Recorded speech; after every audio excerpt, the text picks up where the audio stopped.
విశాఖపట్నం జిల్లా గాజువాక నియోజకవర్గం 71వ వార్డు పరిధిలో ఇటు శ్రీరామ్ నగరు, ఉప్పర కాలనీ, శ్రీనగరు, అలాగే రెల్లి కాలనీ, అలాగే దుర్గానగరు, సుందరి కాలనీ పరిసర ప్రాంతాలన్నీ టోటల్ దాదాపుగా స్లమ్స్. ఇవి పేదవాళ్ళు కొండ ప్రాంతాల్లో నివసిస్తున్న ఏరియా. మరి గత 3 రోజులు బట్టి కూడా ఈ తుఫాను ఎఫెక్ట్ వల్ల ఎవరో పనులకు వెళ్లకుండా ఇళ్ల దగ్గర ఉండడం వల్ల జీవనోపాధి లేక చాలా ఇబ్బంది పడుతున్న పరిస్థితి ఉంది. అలాగే తెలుగుదేశం పార్టీ ఆధ్వర్యంలో నారా చంద్రబాబు నాయుడు గారు, లోకేష్ గారు, కూటమి నాయకులు పవన్ కళ్యాణ్ గారు, మా రాష్ట్ర అధ్యక్షులు గాజువాక నియోజకవర్గం ఎమ్మెల్యే పల్లా శ్రీనివాసరావు గారు ఆదేశాల మేరకు కొండ ప్రాంతాల్లో ఉన్న ప్రజలు ఎవరైనా ఇబ్బందులు ఉన్నట్లయితే, ఏదైనా వర్షాలకి ఏదైనా ఇల్లు డ్యామేజ్ అయినట్టుంటే మరి ఎంఆర్ఓ గారికి అలాగే ఎమ్మెల్యే గారికి తెలియపరచమని చెప్పారు. అందులో భాగంగా పప్పు రాజారావుగా మేము వీళ్ళందరికీ ఏదో చేదోడు బాదోడుగా భోజనం ఏర్పాటు చేయాలనే ఉద్దేశంతో సుమారు 500 ప్యాకెట్లు భోజనం ఏర్పాటు చేసి అన్ని కాలనీలో ఉన్న స్లమ్స్కి పంచడం జరుగుతుంది. అలాగే రేపు మార్నింగ్ కూడా పాలు కూడా పంచుదామని ఒక అభిప్రాయం ఉంది దాని మీద.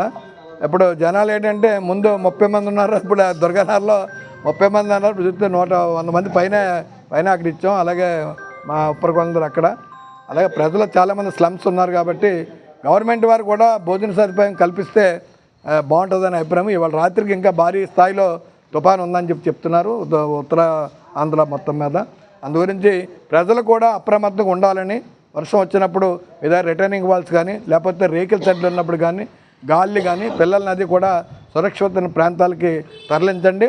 మీకు ఏదైనా అభ్యంతరం ఉంటే మీ ఇల్లు ఏదైనా స్లాబ్ పడిపోతుంది లేదా గోడ పడిపోతుందని భయంతో ఇంట్లో పడుకోవద్దు. కమ్యూనిటీ హాల్స్ ఉన్నాయి, మరి రెవెన్యూ ఆఫీసర్లు ఉన్నారు, అలాగే గాజువాక ఎమ్మెల్యే పల్లా శ్రీనివాసరావు గారు నిర్వాహకులకి అందరూ కూడా అకామిడేషన్ ఏర్పాటు చేస్తున్నారు. గాజువాక ఎంఆర్ఐ గారికి మీ ప్రాబ్లం తెలియపడితే అక్కడ కూడా చేద్దాం, లేకపోతే ఇలాంటి కమ్యూనిటీ హాల్లో ఓ పూట 2 పూటలు తలదాచుకోవడానికి ప్రాబ్లం ఏముండదు. అందులో భయపడుతూ ఇళ్ళల్లో ఎవరు పడుకోవద్దు. అందరికీ అన్ని అభిప్రాయాలు ఇస్తారు. తుఫాను అయిన తర్వాత కూడా నష్టం ఎస్టిమేట్ చేసి జిల్లా కలెక్టర్ గారు కానీ, గవర్నమెంట్ కానీ, జిల్లా ఇన్ఛార్జ్ మంత్రి కానీ, రాష్ట్ర అధ్యక్షులు పల్లా శ్రీనివాసరావు గారిని అన్ని రకాలుగా సహాయశాఖలు అందిస్తారని చెప్పి, ప్రభుత్వం మీ వెంట ఉంటుందని చెప్పేసి ముందుగానే చంద్రబాబు నాయుడు గారు తుఫాను వస్తుందని చెప్పి అప్రమత్తతగా ఉండి మరి అందరూ కూడా అధికారులు అందరూ ఎక్కడ నీటి వలన ప్రాబ్లం లేకుండా, గాలి వలన ప్రాబ్లం లేకుండా, ఏమైనా పడిపోతే వెంటనే ఇమీడియట్గా మరి దాన్ని పరిష్కారం చేయని చెప్పి పార్టీ క్యాడర్ కూడా ఆదేశాలు ఇవ్వడం జరిగింది.